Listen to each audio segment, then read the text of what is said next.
everyone. It's crunch time for Obamacare. This is The Real Story. I'm Gretchen Carlson. The White House boasting about new numbers now, just released, showing 364,000 Americans signed up for Obamacare in the months of October and November. Well, that's less than a third of the original projection and a tiny fraction of the 7 million customers the administration set as a goal for enrollees to sign up by March 2014. Joining me now, Congressman Joe Barton, a Republican from Texas who sits on the House Energy and Commerce Health Subcommittee. And he was in front of Secretary Sebelius today. Good to see you. Good to see you, Gretchen. So let's talk about these numbers.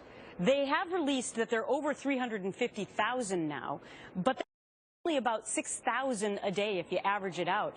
By our account, they need 54,837 people to enroll per day moving forward to reach the 7 million. Can they do it?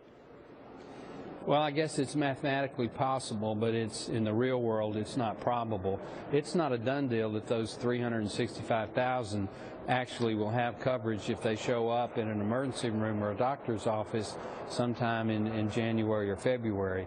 The Secretary really didn't know when asked by some members of the Energy and Commerce Committee today if those people really had been confirmed and were signed up.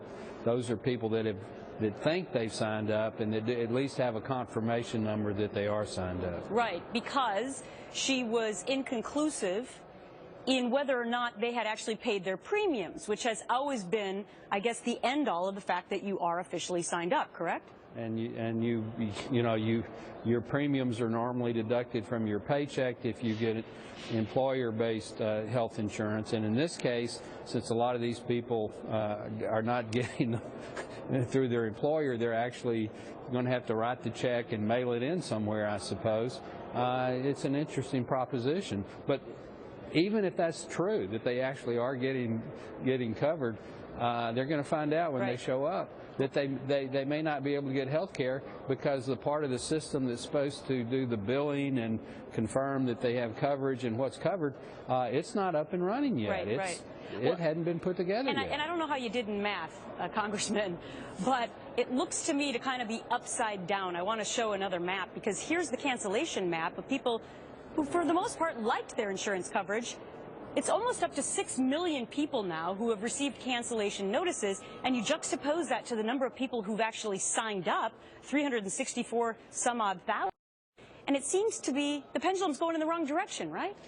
And it's going to get worse before it gets better because employers, if they go ahead and implement it on schedule, employers are going to find out that they can put their employees in the exchanges and not have to pay their share, the employer part of the premium. It's cheaper to pay the penalty. So this is going to be a nightmare on Elm Street that just keeps going and going and going. I did see that movie. I want to draw your attention to Congressman Pallone from New Jersey today because he basically blamed Republicans in saying that you're the ones who keep bringing up all the negative news about these canceled policies. Listen to this.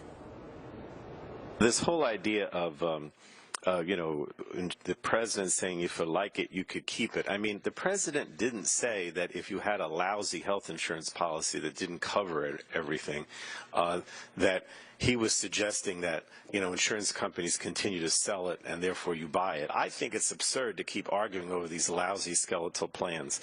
Are they lousy skeletal plans for those almost 6 million people who lost them?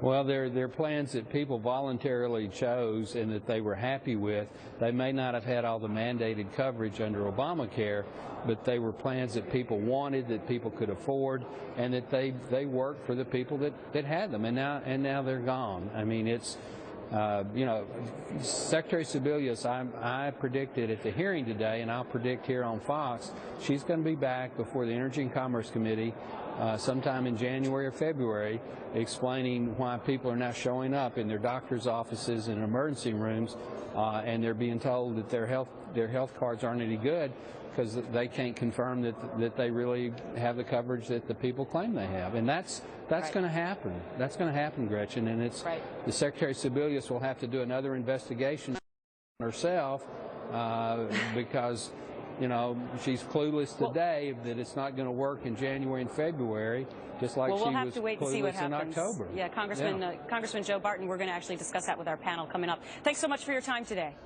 Thank you. And we want to hear from you. Congressman Barton told Kathleen Sebelius he predicted she'd be back in front of the committee talking about health care problems this January. So what do you think?